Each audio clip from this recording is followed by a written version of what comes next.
Hello friends, welcome to Alphabetize and I am Jyoti Ranjan.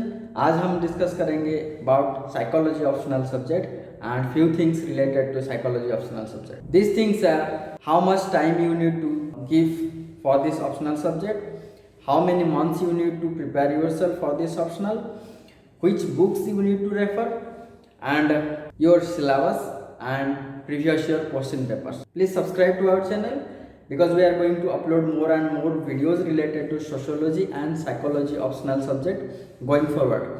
If you will subscribe our channel, then you will get immediate notification when we will upload those videos. So the first question is from where to start, and the point is from your syllabus. Download your syllabus from the UPSC website and go through it multiple times. Prepare your strategy accordingly. I have the syllabus with me and I'm going to show you in brief.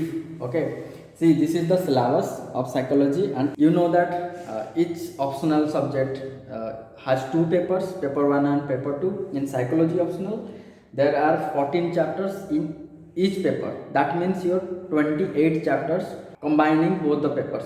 Friends, another thing I want to share with you that if you will go through the question paper, then you will find that there is mentioned section A and section B, but there is nothing mentioned in your syllabus like section A and section B.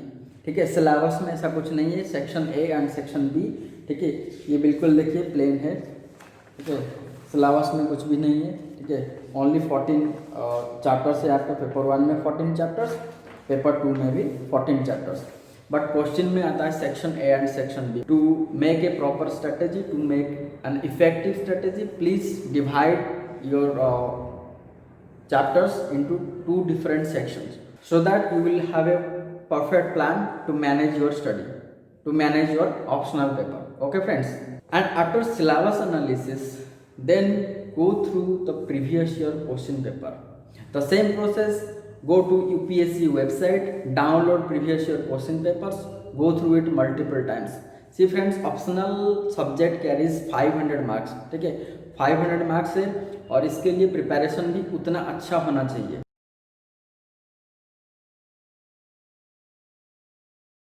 Optional के लिए जो perfect score है and which should be your targeted score, that should be above 300 plus.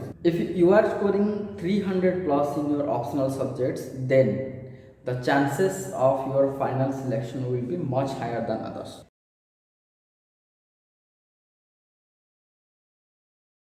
Then the next question is how much time you need to spend for your optional subjects. How much time you need to give your optional subjects. Friends, this is completely depends on the person who is preparing and upon his strength and weakness. कितना time देना है ये आपके ऊपर depend करता है, and आपके speed के ऊपर डिपेंड करता है, आपका कंसंट्रेशन के ऊपर डिपेंड करता है, आपका मोटिवेशन के ऊपर डिपेंड करता है. ठीक है, आपका डेडिकेशन के ऊपर डिपेंड करता है, आपका जो अंडरस्टैंडिंग है ऑप्शनल सब्जेक्ट्स के ऊपर, उसके ऊपर डिपेंड करता है. ठीक है, तो ये सारे चीज़ों से जुड़ा हुआ है कितना टाइम हमें देना है. अगर आप एवरेज टाइम पूछोगे तो मैं ये कहूँगा कि 2 hours and 30 minutes से लेकर 3 hours तक का टाइम जो ऑप्शनल के लिए स्टैंडर्ड टाइम है, इतना टाइम आपको देना ही देना है. UPSC will notify for the 2021 civil services exam on 10th February 2021.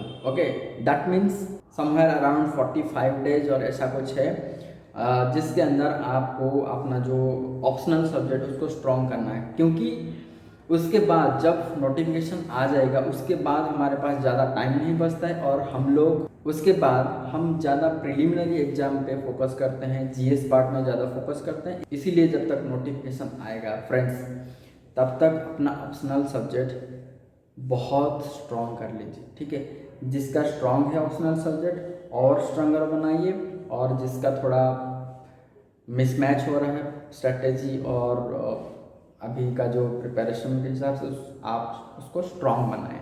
Then जो सबसे इम्पोर्टेंट चीज़ है, and what is that,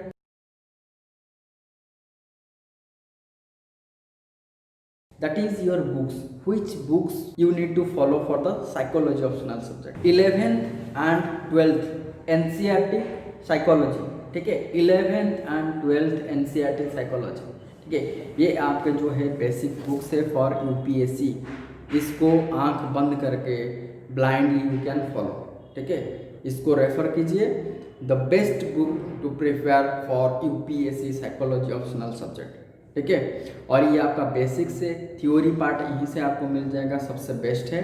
but for examples, because जो एग्जाम्पल्स का जो शेयर है हमारा जो आंसर राइटिंग में, और एग्जाम्पल्स का जो इफेक्ट है, एग्जाम्पल्स का जो इम्पोर्टेंस है हमारा जो आंसर राइटिंग पार्ट में, ठीक है, सबसे ज़्यादा है। This is the book from which you will get maximum examples, ठीक है।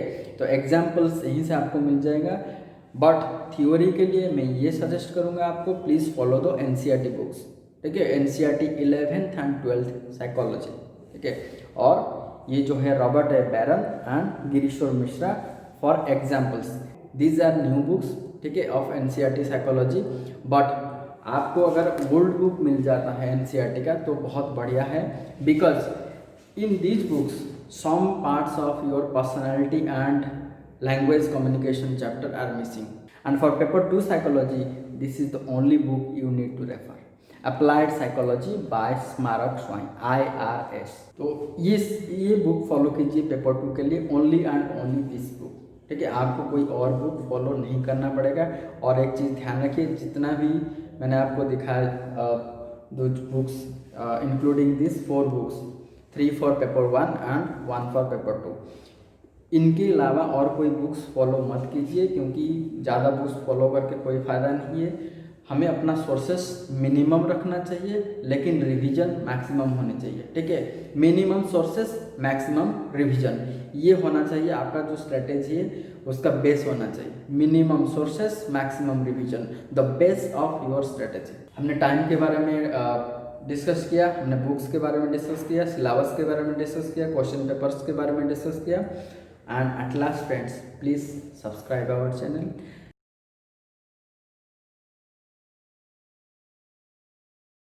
and we are going to upload more and more videos.